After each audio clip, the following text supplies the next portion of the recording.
Un attentat a frappé Moscou vendredi 22 mars et a fait 137 morts. L'État islamique a immédiatement revendiqué cet attentat, mais dans une déclaration faite peu après, Poutine n'a jamais évoqué l'État islamique, il a plutôt fait un lien de responsabilité vers l'Ukraine.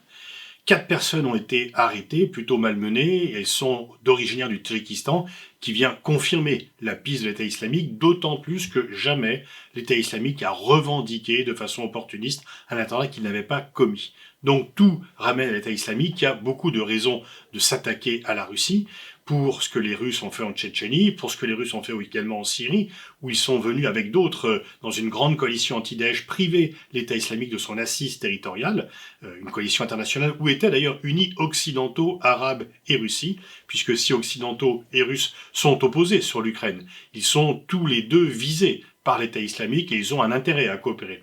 D'ailleurs, les Américains avaient averti Vladimir Poutine et les Russes que l'État islamique pouvait préparer un attentat et Poutine avait balayé cette hypothèse, estimant que c'était une sorte de piège de communication pour rendre la vie moins normale à Moscou, alors qu'il voulait prouver, avec son élection, que la vie était normale. Donc il est tout à fait crédible et vérifier que l'État islamique s'attaque à la Russie, d'autant plus que l'État islamique, c'est la branche qui est présente en Afghanistan.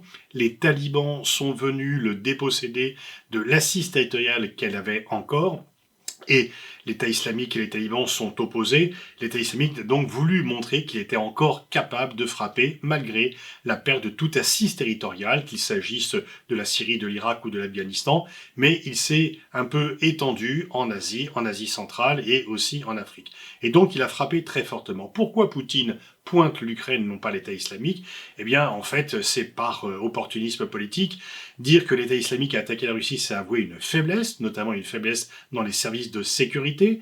Ces services de sécurité qui l'ont trompé en lui disant que la guerre en Ukraine serait un problème de santé, qui l'ont trompé évidemment sur Prigojine, en ne voyant pas la menace que Prigojine pouvait faire peser sur le régime, et qui n'ont pas vu venir cela. Alors, certes, on ne peut pas tout prévoir. On sait bien qu'il n'y a jamais de sécurité absolue ou de risque zéro quand le terrorisme est en jeu.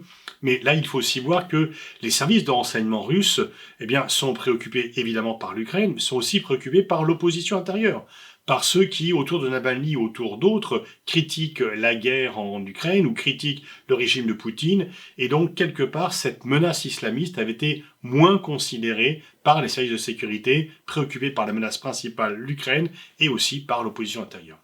En pointant l'Ukraine, Poutine veut crédibiliser en fait le fait que c'est la Russie qui a attaqué et qu'elle a attaqué par ce qu'il appelle l'Occident collectif et que l'Ukraine est liée à ça, même si ça n'a aucune crédibilité. Et par ailleurs, l'Ukraine n'aurait jamais pris un tel risque. On arrive toujours à remonter à la piste des attentats et si l'Ukraine était mêlée à cet attentat, elle aurait perdu tout soutien occidental dans sa guerre contre la Russie. Certes, on peut penser que l'Ukraine peut ne pas être mécontente des malheurs de la Russie, mais pas au point de prendre un tel risque de se couper totalement du monde occidental en organisant ou en aidant à un attentat. Alors Poutine va certainement, après cela, puisque son autorité est mise en jeu, il va durcir le ton, il va y avoir des vagues d'arrestations, on peut penser que la répression par rapport à l'opposition sera encore renforcée, et que les attaques contre l'Ukraine, qui s'étaient déjà d'ailleurs renforcées au cours de la dernière semaine, vont de plus s'intensifier. Il y a même un missile russe qui a même brièvement traversé le territoire polonais, et donc il faut faire attention, vérifier jusqu'où ira cette escalade. Le fait que l'Occident et la Russie soient liés dans la guerre contre Daesh nécessite effectivement un échange de renseignements, une coopération sécuritaire contre le terrorisme, mais ne vient pas remettre en cause les différences, les oppositions que nous avons à propos de l'Ukraine. Et bien sûr, cet attentat qui vient à nous Français rappeler ce qui s'était passé au Bataclan. Rappelons-nous que le jour des attentats au Bataclan, il y avait aussi d'autres cafés et restaurants, et puis le Stade de France. Et donc, ça rappelle les mesures sécuritaires que nous devons prendre par rapport aux Jeux Olympiques. Alors, de toute façon, la sécurité est déjà la préoccupation majeure pour les JO, tant du comité d'organisation que des autorités.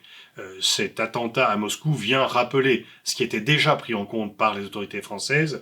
La sécurité, c'est bien sûr la principale préoccupation pour les Jeux de Paris qui vont s'ouvrir fin juillet. Si ces attentats montrent une faille de l'efficacité des services russes, une fois encore, ceci étant, il n'y a jamais de garantie zéro, ce n'est pas pour autant que les Russes vont se détourner de Poutine.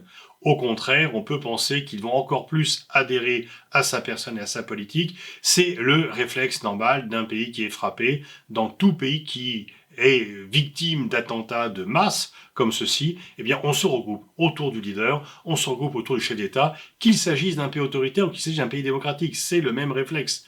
Parce qu'il faut effectivement, il y a un sursaut patriotique qui est immédiat. Et ces attentats montrent enfin que, eh bien, la sécurité n'est pas plus assurée par un régime autoritaire que par un régime démocratique et que le terrorisme peut frapper les uns comme les autres.